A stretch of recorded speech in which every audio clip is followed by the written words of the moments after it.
Dr. François, I mean, there are many who are saying that, frankly, the Biden administration should have acted sooner and faster, that hundreds of billions of dollars has been put at risk because the Houthis have held this area in the Red Sea at ransom.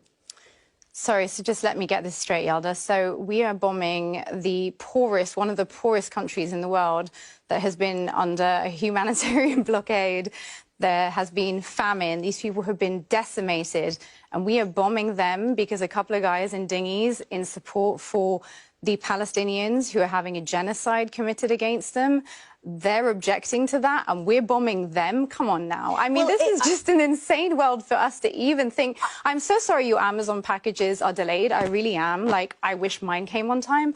But, you know, genocide, guys, genocide. There are 2 mothers a day dying in Gaza right now. It's 109 days into a conflict in which a humanitarian crisis has been declared to the world day in, day out. By the way, Dr. François, there are many who are Yemen watchers who monitor and follow the Houthis who say this is doing wonders for their branding, actually, that it isn't just the Palestinian cause that they're focused on. So call a ceasefire now and end the positive branding. If you want to stop the Houthis doing what they're doing, then call a ceasefire right now. Do you genuinely believe that the Houthis would stop doing what they're doing? They have literally said that that's why they're doing what they're doing. They have not previously blocked those routes for any other reason except this one. So yes, I do. And I also think the West needs to start to understand that you cannot just go around playing cowboys in the world. There are consequences to your actions. You cannot just go around bombing people's countries, ignoring international law and expect no repercussions. For every cause, there is a consequence. And just because you don't like a couple of guys trying to resist, I mean, these are now prescribed